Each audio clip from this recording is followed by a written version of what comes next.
It was a regular Tuesday when I opened my electric bill and nearly dropped my coffee. The number stared back at me.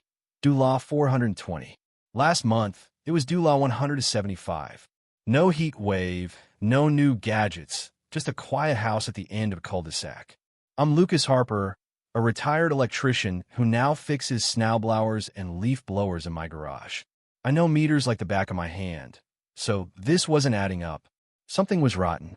My neighborhood's under the iron grip of an HOA run by Vanessa Thornton, a woman with a platinum pixie cut, a VY8er sunglasses, and a smile that's all teeth. She's the type who'd fine you for a weed in your driveway or a mailbox leaning a half-inch too far left. Vanessa had been hounding me for weeks about my garden shed its navy. Paint didn't match my house's trim, she said. I held out until her letters turned nasty, then slapped on a coat of eggshell white to shut her up. A week later, Boomy Bill went through the roof. One evening, I pulled into my driveway, and my porch light was flickering like it was possessed. That's when I checked the electric meter. The tamper seal was broken, and one screw was a shiny copper, not the usual silver. I didn't touch it. Messing with a meter's a one-way ticket to trouble. First thing next morning, I called the power company. A tech named Carl showed up, took one look, and whistled. Someone's been in here, Lucas. There's a shunt wired to inflate your usage. That's straight up illegal. My mind flashed to Vanessa. I didn't point fingers not yet, but I mentioned her shed color obsession and the timing of my bill spike. Carl nodded, jotting it down. We'll file a tampering report. Whoever did this is going to regret it. 3 days later, the utility company called. Their smart grid logs showed the meter was messed with during a 2-hour window on a Tuesday morning. I was at my shop with time-stamped receipts to prove it. Then it clicked. Vanessa did her inspections every Tuesday, parading around with a clipboard like she was the queen of suburbia. After a thief nicked my hedge trimmer last summer, I put up a motion-activated camera by my garage. I dug through the footage, and there she was, Vanessa Thornton, HOA dictator, in a floppy hat and gloves, looking like she was up to no good. She crept to my meter, glanced over her shoulder, and knelt down. 90 seconds later, she bolted, VYing too fast for her usual smug strut. I copied the VY Deo to a flash drive and met Detective Greg Mason, who the power company had brought in. We sat in his office, and when he saw the clip, his eyebrows shot up. This isn't a slap-on-the-wrist deal, Lucas. Tampering's a Class C felony. She's in hot water. I leaned back, heart pounding. Vanessa had always been a bully, but rigging my meter to punish me? That was diabolical. Things snowballed from there. One afternoon, a gray SUV with government plates rolled up. Detective Mason climbed out, badge clipped to his belt. "Can we see the meter again?" he asked. I showed him the spot, and he snapped photos. "Got a neighbor's ring cam footage," he said. "Matches your timeline." "And those gloves she wore?" "Same ones she handed out at a park cleanup." "Amateur move." I couldn't help but grin. "She thinks she's bulletproof." Mason shook his head. "Not anymore. We're searching her house tonight." Next morning, the street buzzed. 4 cop cars and an unmarked sedan swarmed Vanessa's place, 3 doors down. Officers knocked, warrant in hand.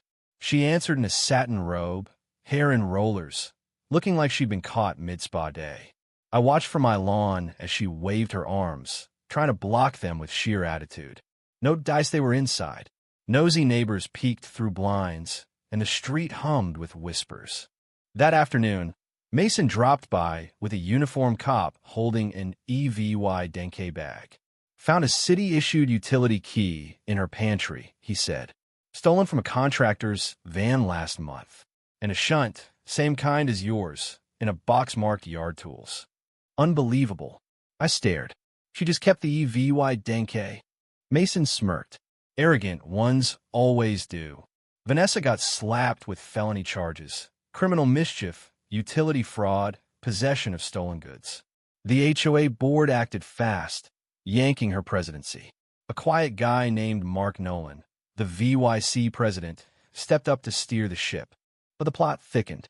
A week later, Assistant DA Sarah Coleman showed up at my door, briefcase in hand. Over my kitchen table, she laid it out.